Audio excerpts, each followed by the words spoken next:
As you reach the summit of the mountain, a gust of wind stirs the air. You hear a noise like the snapping of sails, and the sky is briefly blotted out. A dragon lands before you, shaking the ground beneath your feet. It draws itself up to its full height and spreads its wings, barring your passage. Its neck, its back, and the ridge of its spine are covered with magnificent plumage.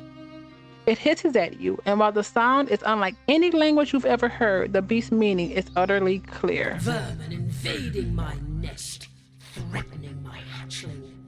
You shall feed my young. It snorts a stream of sulphurous vapor. A small worm crouches in a corner of the temple behind the dragon.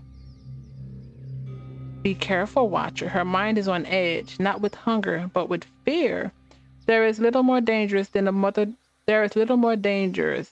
defending her offspring. You have young here. I will protect my last hatchling to the death, and that death will be yours, rodent. The beast snarls, smoke jetting from the nostrils. Halia is the goddess of motherhood, actually. And of the sky and all winged creatures. Even my kind know of her. A low rumble issues from the dragon's throat, and it bristles its feathered crest. Tendrils of smoke rise from between its teeth. Is that why you came here? I came to care for my remaining hatchling. My kind requires territory. Few places are safe for our young. This is a lesson that cost me the rest of my brood. It flicks the tip of its feathered tail. The dragon runs, a forked tongue over teeth the size of sharp words. A chunk of flesh is lodged between two of its cuspids. You and your offspring will kill many if you stay. You have to leave. No. I don't want to kill her. Not right now. I want to see if there's better dialogue. And I don't dislike Halia. But we did do a couple of others quests already, so we'll see how this works.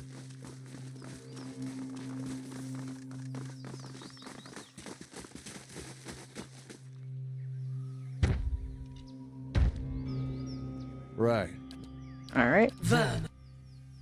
You have young here. I will protect my land Motherhood. of the sky and all. That why you I came? to care for my remaining hatchling. Then you should stay. My kind requires territory. Few places are safe for our young.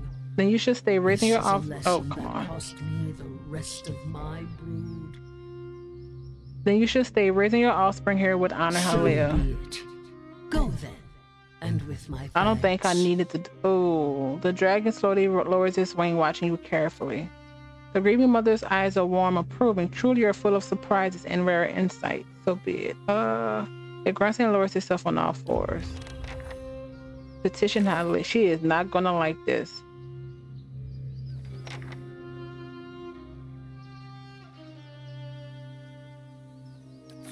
They are not gonna be happy. I think everybody else is dead anyway.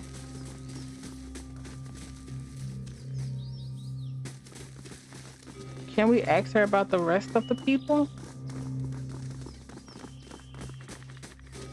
What's here? Ooh.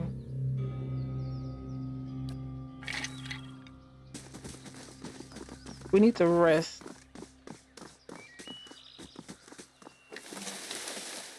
Will breaker. Eh.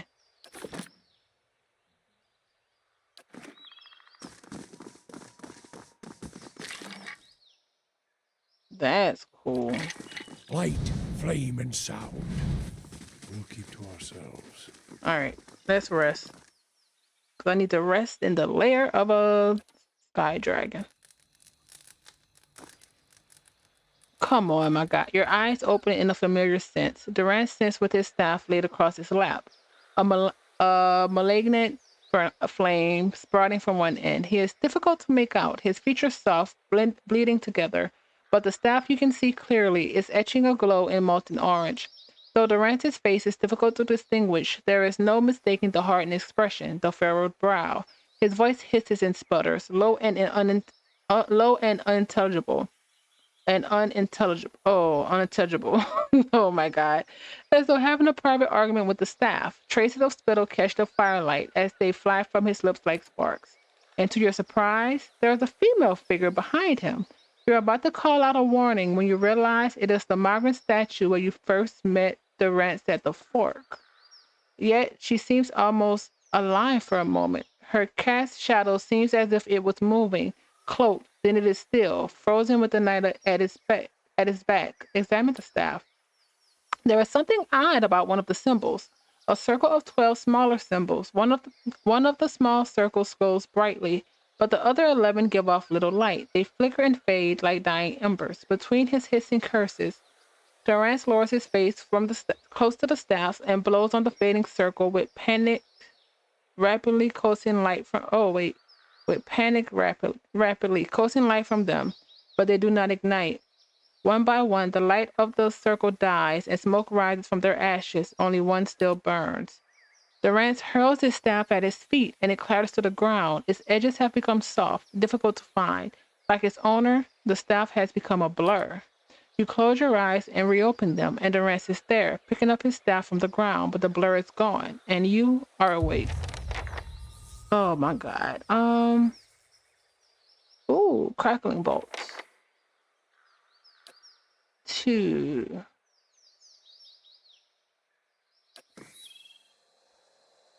I'm gonna save it. There's something. There's something If doubts and earlier. curiosity plague you, you're skinning your knuckles on the wrong door. I had another vision of you. One of the symbols on your staff. It was dying. You see many things that aren't there, Watcher. Perhaps the symbol was for your disappearing sanity, and we are to bid it farewell while you still have the wits to grieve for it. How many people was part of the Warhammer thing? Was it 12? How many was it?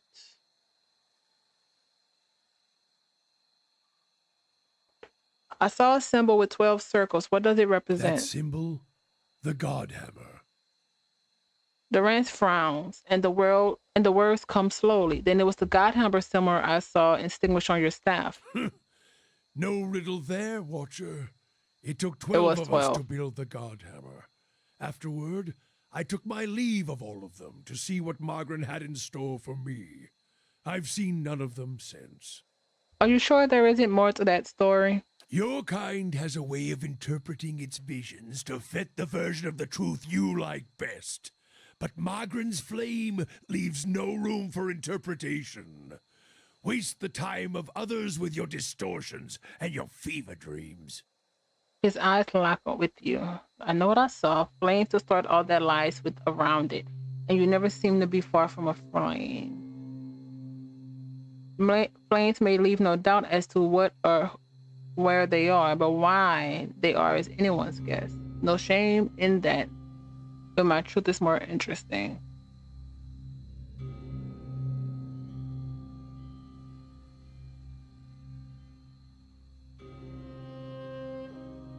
Flames may leave no doubt as to what and where they are, but why they are is anyone's It's guess. always the way of the mad to try to convince others of a reality only they can see.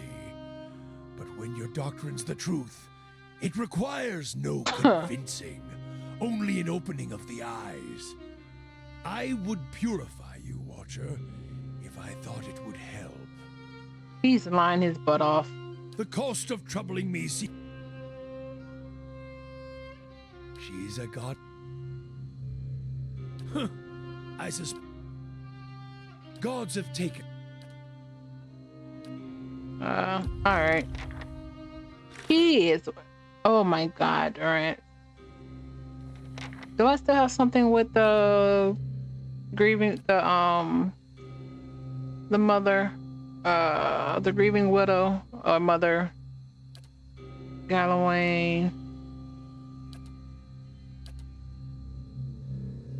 Arabius, Durant. I don't think I have anything left with. Interesting. Huh. Save it. Sure. I'm so sorry, but you guys aren't getting your temple back. You may have to build a new temple. This is actually gonna suck, isn't it? We made it to the temple. Is it Reach or Old Song? Reach.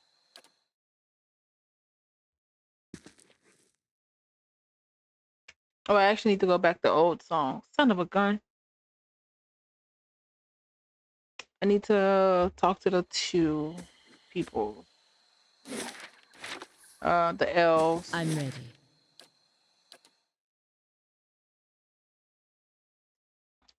And tell them right now there's really nothing I can do to help you guys. Good. Hey, I'm sorry about what I said before. About the skin-faced Orlans. It's all right. I knew what you were trying to say, and that's why I didn't gut you. I didn't know I was saying something bad. I get it. I get it. Let's just put it behind us. Now that we're friends again, is it okay if I pet you? Wow. What? No! Damn it, Adair. Is your family tree just one looping square? I have never heard that before, but that is funny. We saw you go up the mountain. Well, Anduin what happened? peers at you She eagerly. means to say that we're both very relieved to see you're safe. Caspat leans forward. Yes, of course, that too. I decided to let the dragon and its young stay in the Are nest. you insane? There's no telling how many kit those monsters will kill. How could you let them live? She gapes at If you. the Queen of Birds saw fit to conceive such a creature in her own skies, then who are we to destroy it? This is not the outcome I have prayed for, but perhaps it is Helia's will nonetheless. Perhaps speaking to her at Terevron will illuminate the matter. Terra Evron. Caspat places a hand on her back. He looks at the mountain pass. I'm sorry, but yeah, I want the maybe it will help protect this place. I don't know.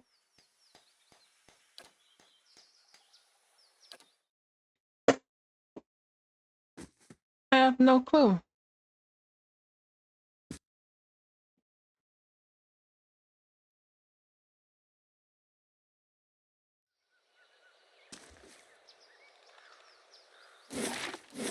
All right, let's go.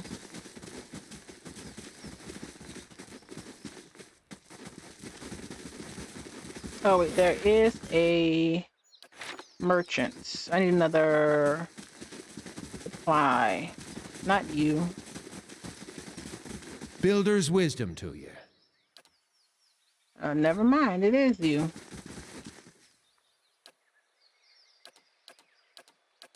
Oh, you do not. Son of a gun. You don't have supplies.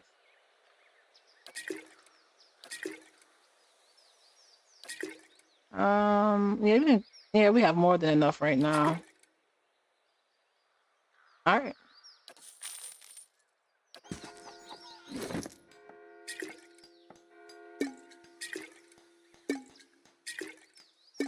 And all right. And okay. Save it.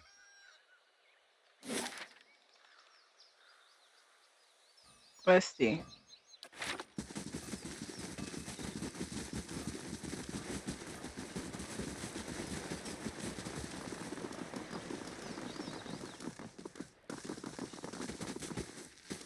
I don't think you guys have anything else to say.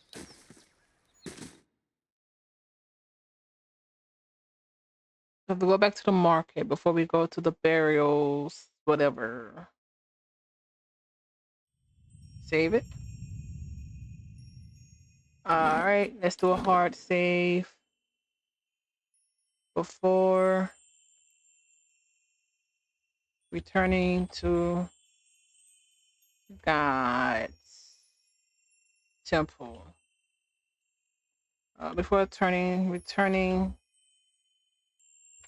returning God's quest. Yeah.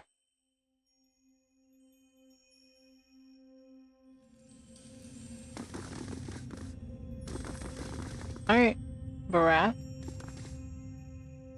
Pray. As you pray to Barath, you again find yourself on the road. Squinting in the distance, you see a short, pale figure waiting for you. At first, you think it's another vision of Archdruid Reshton, but then you notice the figure's skeletal frame and rictus grin. He stands in front of another skull gate, but the way leads down, not onward. He beckons for you to approach. Behind you is a woman, her skin milk pale against her black hair. She wears a suit of armor so dark it seems to suck the light from the stars. The road winds up a mountain behind her. A toll, traveler. Follow the usher. He gives you a lipless smile and leads you into the skull's moat and down a long flight of stairs. The pallid knight follows close behind. It seems as if you are in a gigantic cavern. The ceiling curls up in a way and is loaded with moisture. At this distance, the shining beads look like stars, clustered and scattered in constellations. Two identical cave mouths wait up ahead, and you follow the usher to one of them. Standing at the edge and gazing down, you see an endless, ever-changing plain bisected by a road. Only then do you realize that you're no longer on the road. As you follow the road to the point where it disappears below you, you realize that you're standing in one of the eye sockets of a massive skull. The usher points to the road. Archdruid Reshton appears before you. He's just as you remembered him, stern and smooth-skinned. Yet with each step along the road he grows, swelling with blood and essence. His heavy step becomes slower and slower until he stops altogether. His distended body fills the path completely. You met a dwarf traveling this road. What did you do? The pallid knight's voice is low and soft. Oh, that's Barath? Barath, so I thought Barath was a man. Well, a male.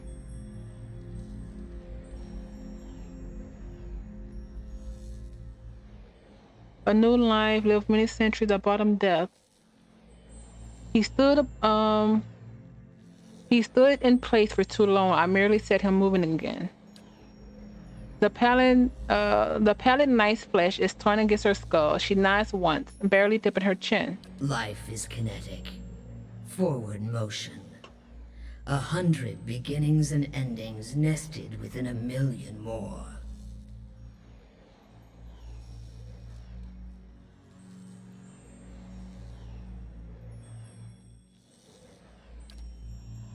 As Reshton's swollen body ruptures, the effect is like a dam bursting. Ghostly figures as hazy and indistinct as wisps of smoke continue along the cleared path.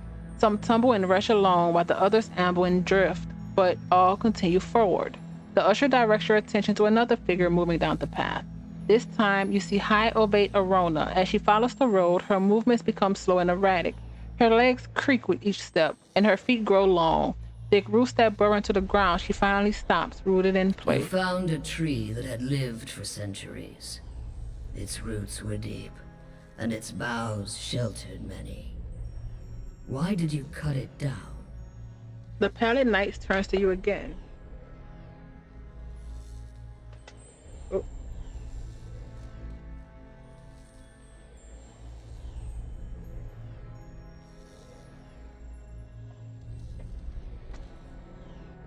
It was unnatural. Trees don't belong in the road. I thought that if I cleared the tree.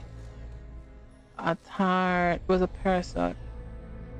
It was a parasite. While its branches sheltered others, its roots sucked them dry. All draw their life's energy from the deaths of others. This is why all must remain part of the cycle of death and rebirth. No creature may be a closed loop unto itself. Arona's body petrifies below, and the shimmering leaves of her hair blow down the path. You seek another who has lived lives on the brink of the cycle. He sits on the inside of the wheel, observing its revolutions. With each life, he is plucked from the stream and returned to it intact. Why do you hunt Theos?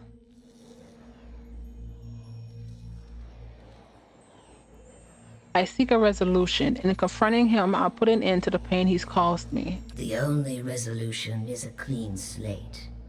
An end that leads to a new beginning. We're gonna die. We are going to die. Oh my god. Oh, come on. The pallid knight inclines her head. Starlight gleams off of her hollow cheek. Arabius chuckles nervously, his complexion reddening. Well said. You can't blossom in a new person until you sever the disease roots. He pats you on the side with a grimy paw and smiles. Theos will be made to explain himself, even if we were have to tear the answers out of him. Theos served Wodaka. Yeah. Okay, so that is true. Okay. Uh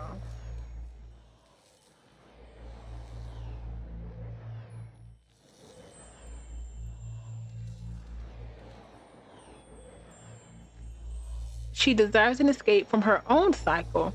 Power without decline. Theos has removed thousands of souls from the cycle so that their essence might empower her.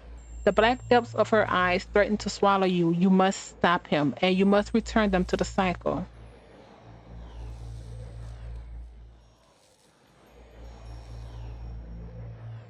Why does Wodaka even need Theos' help, and why do you need mine for that matter? The gods guide souls through the cycle of death and rebirth, but Aora is the domain of mortals. We stand aside, weights and counterweights. Were one to alter the tides of Kith, all would follow. Were one to alter the tides of Kith, all would follow. We will tip this world from its axis. That is why Wodaka directs a mortal to do her bidding, and why any who would stop Theos must be mortal as well. What end would it serve to send the souls back into the cycle? Attending to these souls is a question of stability, Watcher, of maintaining the natural order of the world and the ebb and flow of essence. I don't think they. Oh.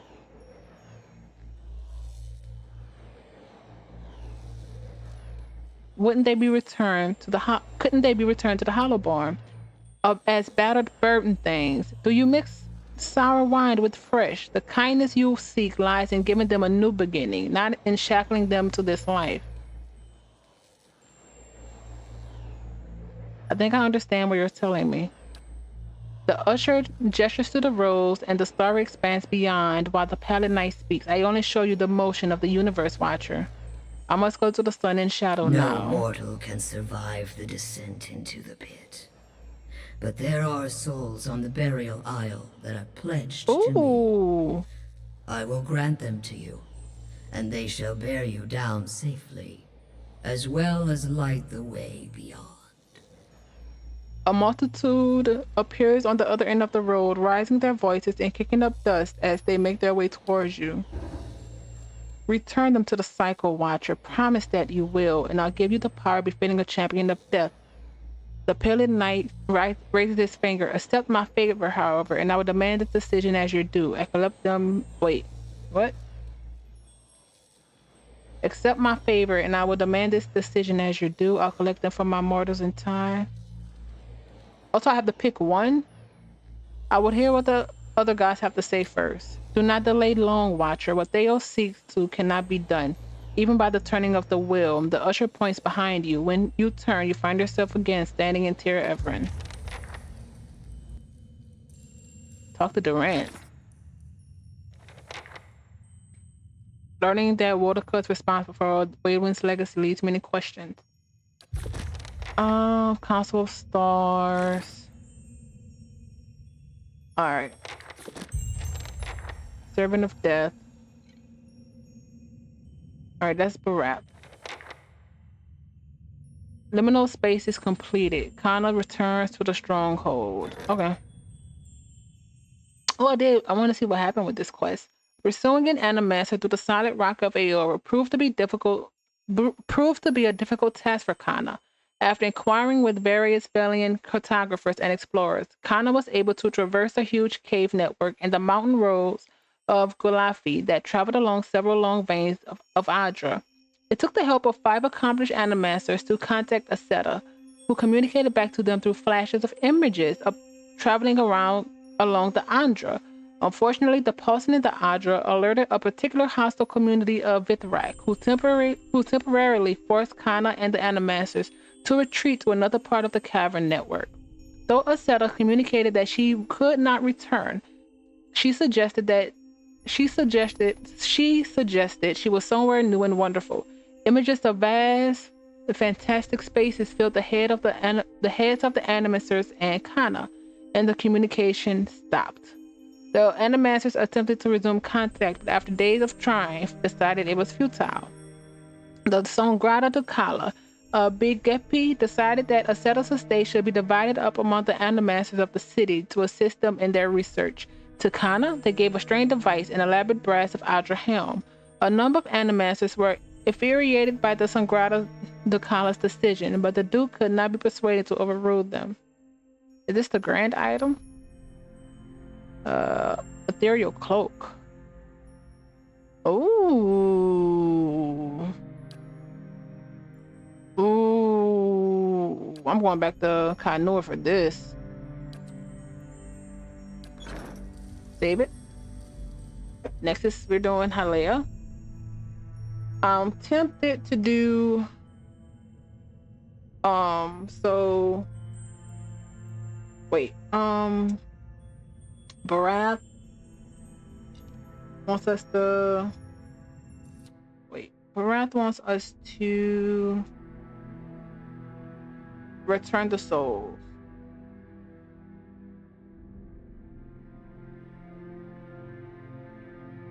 Something I was always going to do anyway. Halea, pray. You kneel. While you pray, you feel the space around your body shift and melt, and you find yourself in a vision of the mountaintop temple. Yet you see neither worshiper nor a dragon, but a tree. Its limbs wrap around the perimeter of the temple, tapering into twigs and branches of all sizes and angles. They seem too long and too numerous to be held up by the meager trunk, but they hold steady in the breeze. A single sparrow lands on the nearest branch. It watches you. Whistle to the bird. You whistle the first tune that pops into your head. The sparrow blinks its beady eyes and hops closer to you along the branch because she does art and stuff. It bobs its tiny head and opens its beak, and the rich, thrilling melody that spills forth is the song of a chorus of birds. A massive flock descends with a thundering of wings and whooping, screeching, chirping calls. They fill the boughs of the tree by the thousands, birds of every shape, size, and color nestling next to the other one. Pelagina sighs heavily. To be honest, I really can't stand her. A breeze ripples through the air. The limbs sway, creaking with a strange, gentle rhythm. A few hundred of the birds split. This is just funny. A few hundred of the birds split from their branches, forming a brilliantly variegated flock in front of the tree, and they meet and swoop in unison. You catch a glimpse of someone looking back at you, cloaked by the fairy of feathers. Watcher, I believe we stand in the legendary court of birds. She closes her eyes and raises her face to the sky. I feel a presence, warmth, and hope. You journeyed to my temple and found the dragon. Yet instead of driving it off, you allowed it to stay. The songs of my faithful will never again fill the nest, and the beast and her young will slaughter many to feed their hunger. The fluttering wind carries, oh, I didn't think of that either. It carries a voice, gentle and soft. The dragon sought shelter for her young. Are you not also the goddess of motherhood? And even in a creature so fierce, you find tenderness. Your long journey has revealed a compassionate and generous heart, Watcher. There is something else I would ask of you. The breeze falters, a dove coos. The mass flock wheels around the temple. I already know that Theotis Ixer has gone to the sun, thousands of souls. I'm listening. The birds return to the tree and nestle along their piers. The breeze ripples through the branches again, carrying the goddess' voice. You must stop Theos, and you must undo the tragedy he has wrought. The grieving mother rocks on her feet. There is a way, Watcher. There is hope yet. Birds all over the tree begins to chirp and sing, and in the rise and fall of their voices, Halea speaks. Theos acts, but he is moved by another. The exiled queen whispers in his ear, urges him to rob the living and the unborn of their souls for her benefit, and he has obeyed. A hawk shifts on his perch. She will consume them, grow powerful while 1,000 empty children are born. But there is still time to reverse this tragedy. Sounds like he's collaborated with her for a long time. You already knew that he lived many lives. In each, it has been her voice in his ear, guiding him to serve her ambition, urging him to protect her interests. The melody of the birds grow mournful, and each of his lives have been one stanza after another in the song of devotion to the Oathbinder. Why would they do this? Why would Wodaka do this? The peak of ego's shriek, because she prizes authority over mercy, laws over kith. She values the souls of mortals not for the beauty they create, but for what they can add to her power. The wind blows cold. She fears animancy. She believes that mortals may use it to usurp the god's power, her power. She cares nothing for the innovation of kith, and how could she? She gives command, not inspiration. How could I return things to the way they were? The birds suddenly fall silent, watching you. The voice on the wind returns. Guide the trapped souls back to the bodies they were. Ooh. He wants me to return souls to the Hollowborn.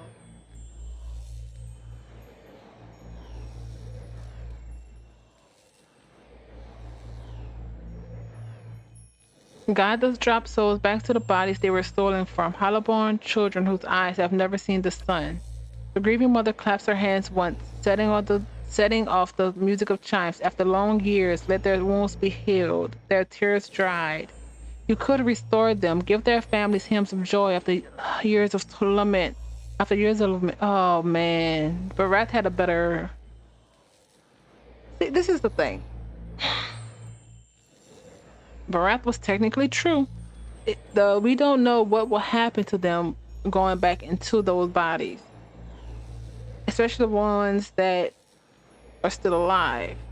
And even if we do that, they're gonna die and go back, hopefully go back into the cycle, which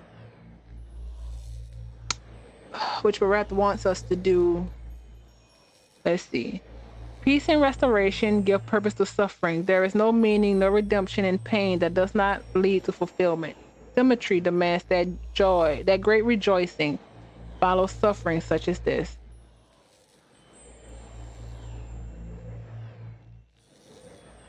I'm not sure that it's possible to undo the harm Theos has caused. You hear the cry of a swift, soft and plaintive.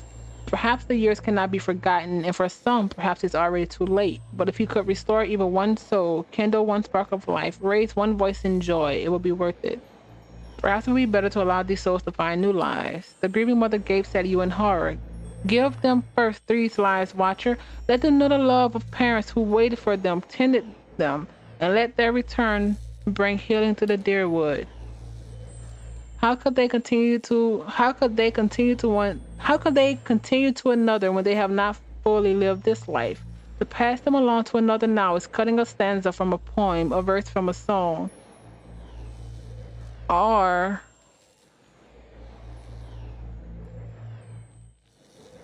it could be suturing the wound so it could re-heal.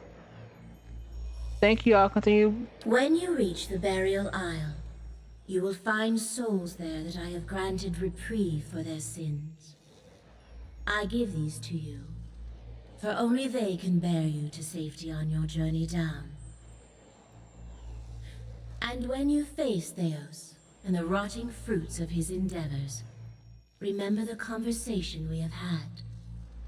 In that moment you will have power rivaling a god's, and after it, you will live in the world that you have chosen.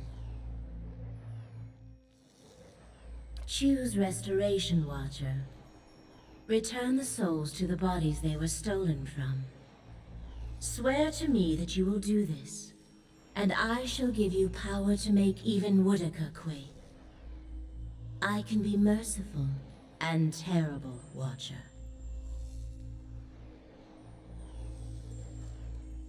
Great wings, dark against the sun, unfolded behind the trees, casting a blinding shadow across the temple for the briefest of moments. See,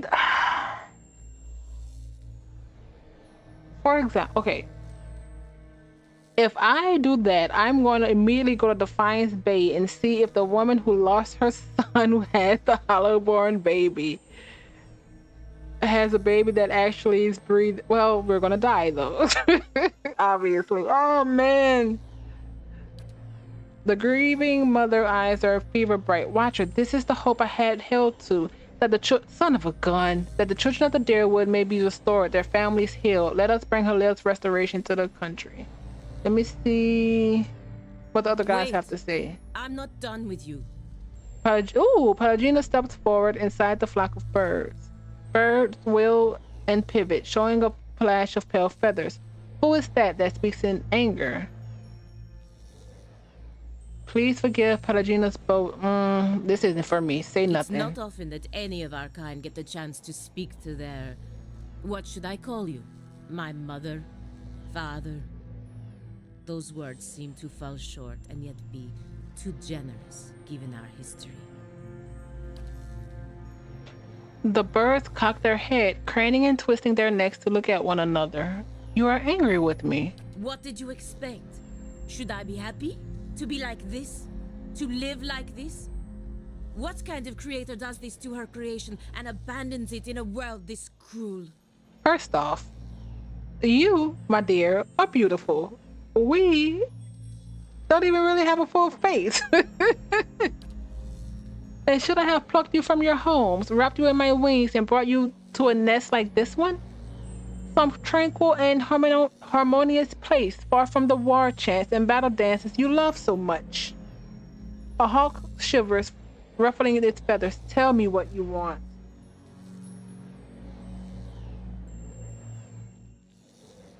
All I've ever wanted from any of your kind is to take some responsibility. Any responsibility for what you've done. To us. To every one of the children you've abandoned. See, and this is the thing. She doesn't believe... She has no love for Halea. Even though she's... I forgot what it's called. She's a godlike of Halea. So she doesn't even know if she... Let's see.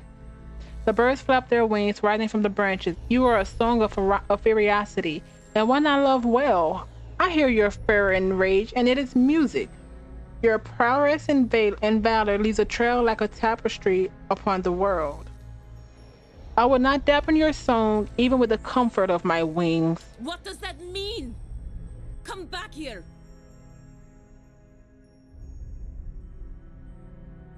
Pelagina shouts angrily in the retreating flock of birds. There is no response, her fists clench in frustration.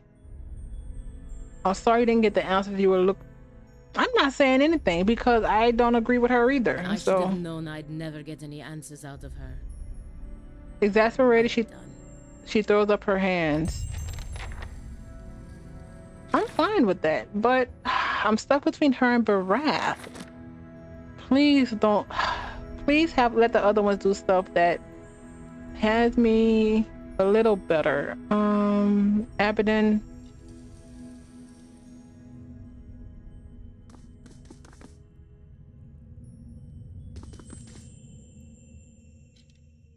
Let's do Galloway.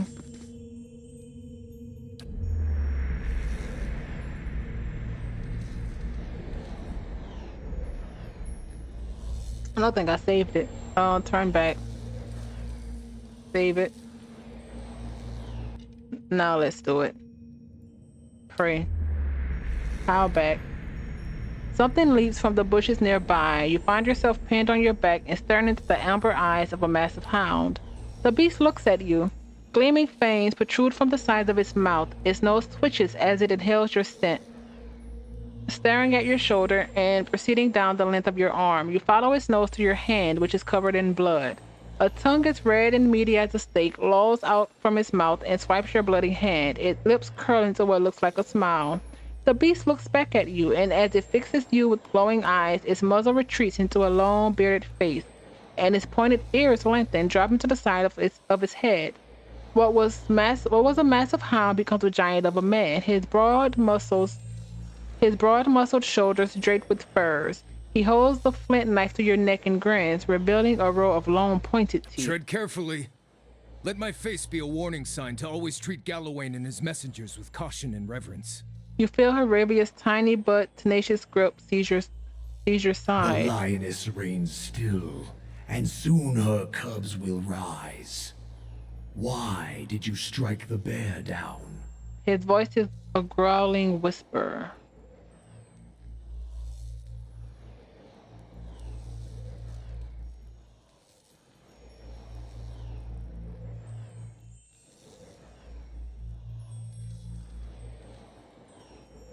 One or three. The lioness had found an advantage and held it. Her cunning made her the most deserving champion. If Eranos could not seize his victory, he did not deserve it. The lioness. Strength begets strength. The mighty seize an advantage in their jaws and do not let go. They shake and wring it, puncture its arteries with sharpened fangs. Blood whets their appetite. The changeling throws his head back and closes his eyes, breathing deeply of the cool air. He lets out a howl that rings through the air. He lowers his head, puffs of steam rising from his panting mouth. Twigs crunch and branches snap. The ground shivers under the weight of pacing and prowling footsteps. A dozen beasts, bears, wolves, and long-fanged cats stalk out of the undergrowth, their matching amber eyes fast on you. Erebius paces about, sizing up the pack and circling the party as he emits a Stalaggar's growl. Such powerful specimens, larger than anything I've seen in the deepest forests of Irgrim-Fat. The father of monsters is deserving of his name. As the beasts encircle you, their master rises to his feet. Even the largest of the bears can only reach the browned and muscle-knotted shoulders. You stand mindful of the ring of predators surrounding you. You sought and won the favor of Galawain. What new prey do you now pursue? I must stop Theos Eat Arcanan from feeding thousands of souls to Vodka. A sudden blast of heat scalds your face, and even as you turn away, a flash of light sears your vision through your eyelids. When you look back, you see a woman in full plaint standing next to Galawain. So you know. No doubt one of the others has already enlisted you, and with a different purpose. Galawain and Nevertheless, hear us. I was supposed to talk to Durant. She inclines her head, a sliver of flame running along the side of her helm. Track Theos. Follow the trail he has left for you, and corner him in sun and shadow. You must stop him before he empowers Woodica. And if you do, you will have a different decision to make. Gears whir and clank as Abaddon... Ooh, Abaddon!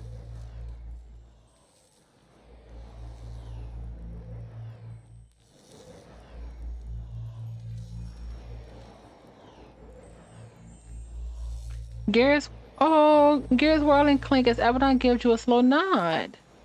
In Abaddon's crude yet efficient form, you see an uncanny resemblance to the eyeless, yet his limbs are more finely wrought and his joints more flexible.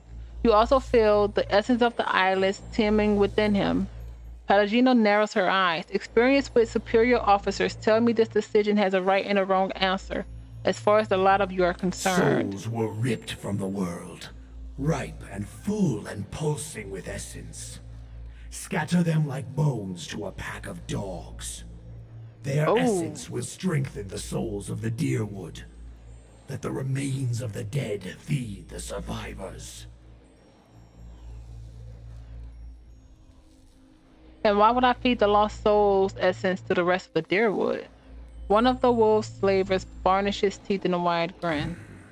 To breed strength, power is born from the mixing of essence and blood. The wolf snarled and snapped. What Theos did cannot be undone. Thousands of lives have changed, and thousands more have ended because of his actions. But transformation gives purpose to trial.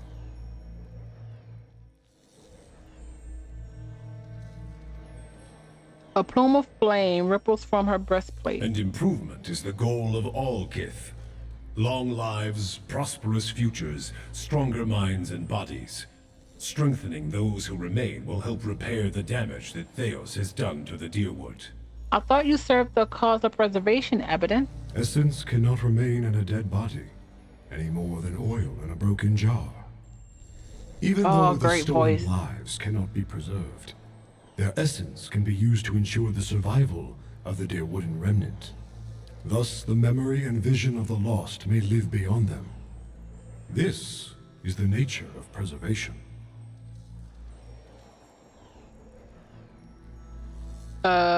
I gotta find Theos. And when you descend the pit to Sun in Shadow, you can count on our assistance to see you safely through. As I hope we can count on yours when you reach the bottom. There are many souls upon the Burial Isle that are sworn to serve us. They belong to you now, and they shall guide your descent. Margaret steps closer, her brilliant armor ringing with each movement. Durant's face is grave. Beware the promises of a god watcher. They are binding, but only in one direction. Ooh. The beasts grow restless, pawing the ground and eyeing you with renewed interest. The bears sniff at the ground next to your leg.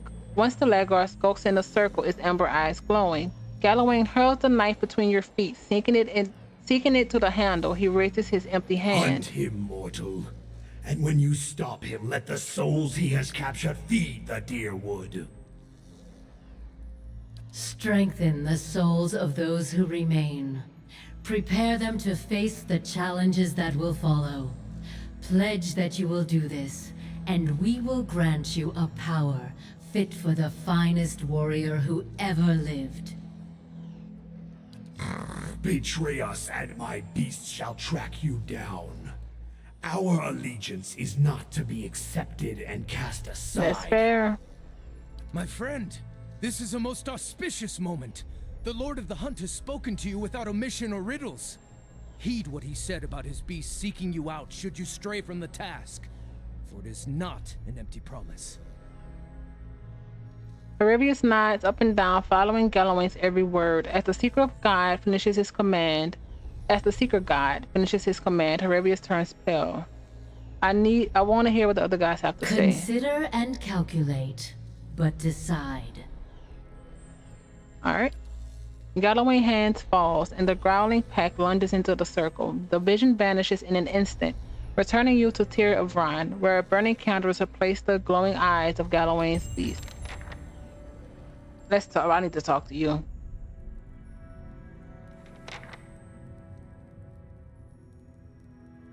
Come on. What is it, Watcher?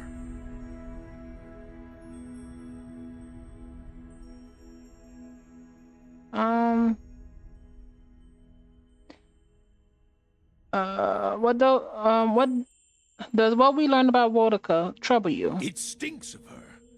It is justice, but if her greater purpose was to think Margaret would fall prey to such deceit.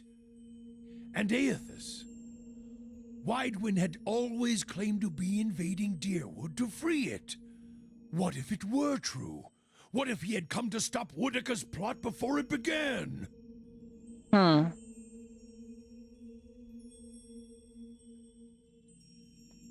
Oh, I didn't think of that. That is true. Surely Aethys earned his death at Godhammer Citadel, but not for those reasons. Not to keep him silent. If such a thing has brought about this chaos. Durant tilts his head as if listening to an inner voice, then he frowns, the frown deepening as he speaks.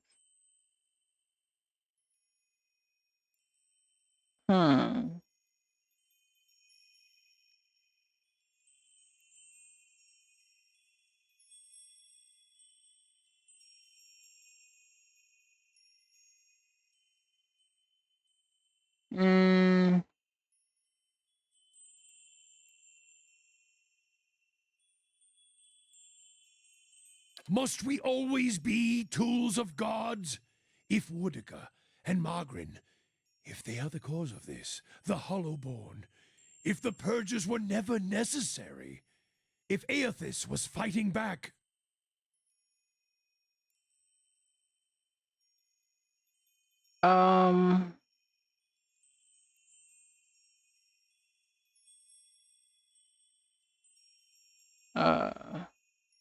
Would it have been better had you been spared this knowledge? No, I am glad to have walked this far with you, seen this truth. I hope. Well, I wonder if our mentor was the reincarnation of, or was uh Ethos. Wait, when? But it was true.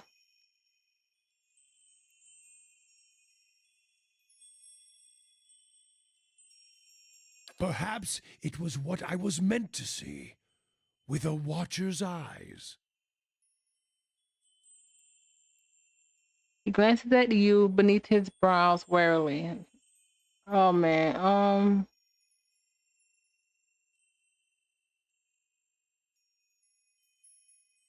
Hmm.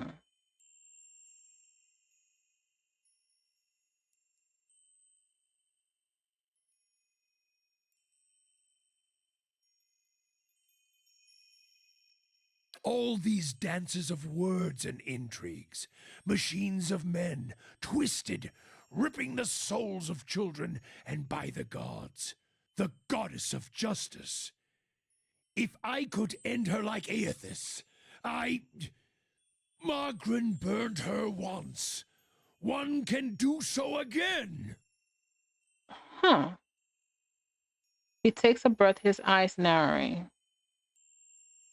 Woodica, she must answer to her own justice. Justice or revenge? Anyone with a shred of spirit seeks both justice and punishment. It burns in the heart of anyone who lives. All seek it. If the world does not balance, we all drown in the oceans. And the gods would not care. Margren, she must be redeemed. And punishing Woodica, that will serve. He frowns, his hand clenching.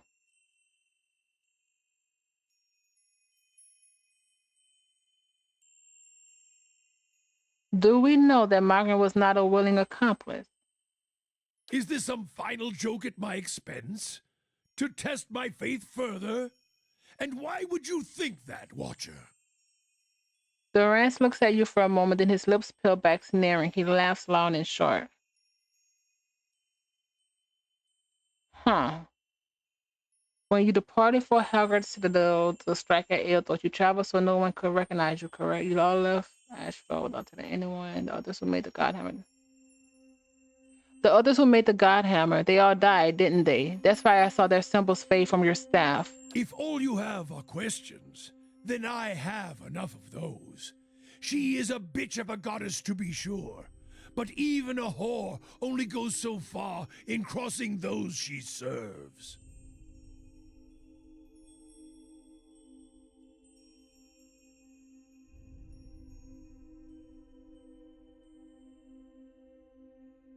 She didn't want anyone to know the Godhammer had been made. No one knows how it came to be, except for a few among Margren, like yourself. You answer a question with a question.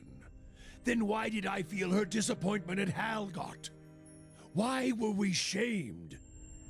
Durance is silent for a moment, and when he speaks again, he speaks low and slowly, almost carefully.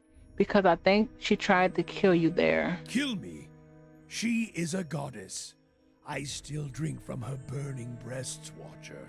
If she wished me dead, she could trace me to my source and kill me. Huh.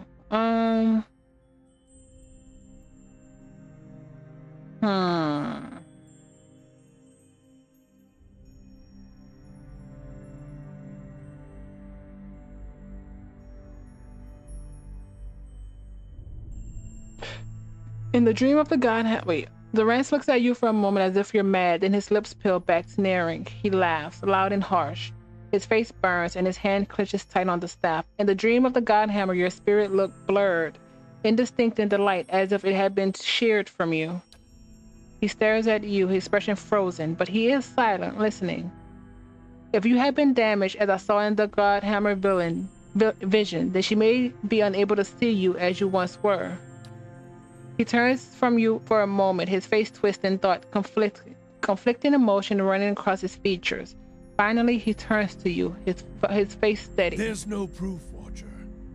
I was a fool to think you could help me see any farther than I could. If you don't trust me, then trust your staff. Admit that the other Godhammer builders are dead. He turns to the staff, and for a moment you see his eyes burning, taking in the edges of the staff of the wood, the symbols inlaid there, the 11 faded circles. They died in the blast, yes. The other 11. I was the only one to walk away. I thought we had wronged our goddess. That this was my trial, and if I could prove myself worthy of her! I should have known better. There is only one God of redemption, and I saw him ended. Oh. Oh. As you study his staff, you feel a wave of heat.